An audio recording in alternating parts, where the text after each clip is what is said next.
사도신경으로 신앙 고백드림으로 2월 3일 수요일 가정예배를 하나님께 올려드리겠습니다. 나는 전능하신 아버지 하나님 천지의 창조주를 믿습니다. 나는 그의 유일하신 아들 우리 주 예수 그리스도를 믿습니다. 그는 성령으로 잉태되어 동정녀 마리아에게서 나시고 본디오 빌라도에게 고난을 받아 십자가에 못 박혀 죽으시고 장사된 지 사흘 만에 죽은 자 가운데서 다시 살아나셨으며 하늘에 오르시어 전능하신 아버지 하나님 우편에 앉아 계시다가 거기로부터 살아있는 자와 죽은 자를 심판하러 오십니다. 나는 성령을 믿으며 거룩한 공교회와 성도의 교제와 죄를 용서받는 것과 몸의 부활과 영생을 믿습니다. 아멘. 온 가족이 함께 먼저 그 나라와 의를 구하라는 찬양을 하나님께 올려드리겠습니다.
오늘 우리에게 주시는 하나님의 말씀은 누가복음 11장 5절에서 8절까지의 말씀입니다.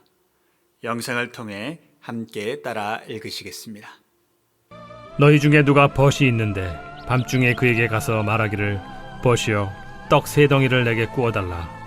내 벗이 여행 중에 내게 왔으나 내가 먹일 것이 없노라 하면 그가 안에서 대답하여 이르되 나를 괴롭게 하지 말라. 문이 이미 닫혔고 아이들이 나와 함께 침실에 누웠으니 일어나 네게 줄 수가 없노라 하겠느냐. 내가 너희에게 말하노니 비록 벗됨으로 인하여서는 일어나서 주지 아니할지라도 그 간청함을 인하여 일어나 그 요구대로 주리라.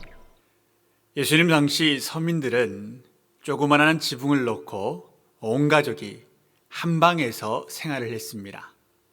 조그마한 지붕 아래에 다른 방이 있는 것이 아니라 하나의 네모난 공간, 그곳 가운데서도 온 가족이 잠을 청하는 것이 서민들의 주거 생활이었습니다. 그래서 오늘 본문 가운데 내 아이들이 자니 내게 오지 말라, 내게 더 이상 요청하지 말라 하는 말이 있는 것은 그 주거 환경을 보여주는 것이지요. 그런데 예수님의 이 이야기는 당시 사람들이 듣기에는 참으로 상식 이하의 모습들이 나타나 있는 그런 이야기입니다. 현대에 사는 우리들은 이 이야기를 이렇게 받아들이지요. 늦은 밤에 저렇게 무리하게 애들이 자는데 가서 여행 갔다 온 친구가 먹을 것을 달라 하나? 참 이상한 사람이야. 그런데 예수님의 말씀 가운데 이상한 사람은 밤에 찾아온 친구가 아니라 자는 중에 일어나서 그 친구를 향하여 나는 너에게 먹을 것을 줄 수가 없다 말하는 이 사람이 이상한 사람이었습니다. 예수님 당시 유대 공동체는 낯선 타인이라 할지라도 나그네들에게 선대하라는 율법을 가지고 있었고, 그의 조상 아브라함이 부지 중에 나그네들을 섬겨 천사를 섬겨 곧 그 나그네들이 천사임이 밝혀져 보호를 얻었던 그런 민족이었습니다. 그렇기 때문에 하나님께서는 율법 가운데도 낯선 이들을 섬기라라고 말하고 있습니다. 그들이 어느 때에 오든 혹 새벽에 온다 하더라도 그들을 섬기는 것들이 그들의 관례였고 예법이었습니다. 즉 오랜 기간 여행을 가다가 지쳐서 고향으로 돌아온 친구가 밤중이라도 어떤 친구의 집에 가서 문을 두드려 먹을 것을 달라 하면 온 가족을 깨우고 내 친구가 왔다, 아빠 친구가 왔다, 여보 내 친구가 왔어 그러면서 그를 섬겨주고 그에게 먹을 것을 나누어주고 선대하는 것이 그 당시의 상식적인 행동이었습니다. 그런데 이 벗이라는 사람이 뭐라고 말했냐? 밤이 늦었다. 우리 아이들이 잠을 자고 나도 이미 잠자리에 들어갔다. 그렇기 때문에 먹을 것을 줄 수 없다라고 말했다는 것이지요. 예수님 당시의 군중들이 그 이야기를 들으면서 이렇게 혀를 끌끌끌 찼을 겁니다. 그게 뭐가 친구야? 저런 게 뭐가 친구라고 그 사람은 찾아왔나? 참 딱하다. 즉, 이 이야기에서 나쁜 사람은 밤에 찾아온 친구가 아니라 밤에 찾아온 친구에게 면박을 주는 이 사람이었습니다. 주님께서는 그 당시 사람들이 들었을 때 의아할 만한 내용으로 그들에게 설명을 하니 사람들이 귀를 쫑긋하고 그 이야기를 들었을 것입니다. 저런 사람 정말 있어? 나한테 저런 친구 있다면 난 절교할 거야. 이런 생각이 들었겠지요. 그런데 이때 예수님께서 마지막으로 이렇게 말씀하시지요.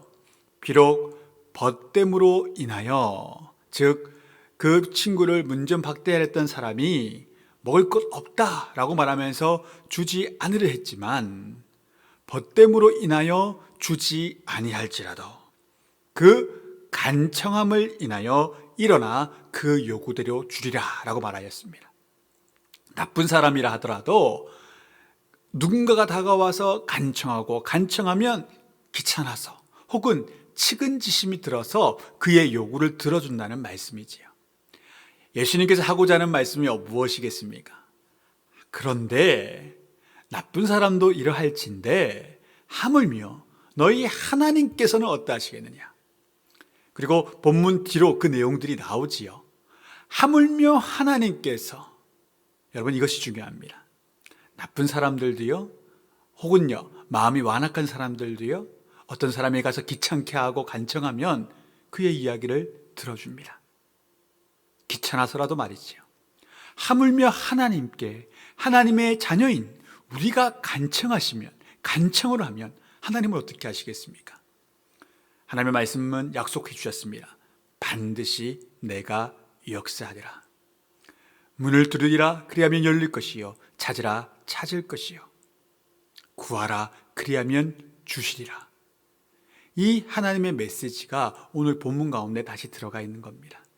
사랑하는 성도 여러분, 하나님을 향해 매어 달리십시오. 하나님께 간청하십시오. 그 간청의 내용이 무엇이든 하나님께서 반드시 응답하십니다. 그 믿음을 가지고 예배 생활에 충실한 우리 모두가 될 수 있기를 주님의 이름으로 축원드립니다. 오늘 말씀에 대한 적용을 나누겠습니다. 하루에 1시간 이상 꼭 기도하시고 간절한 간청을 하나님께 매일 드리는 삶을 살아가시기를 또한 우리 주 예수 그리스도의 이름으로 소망합니다.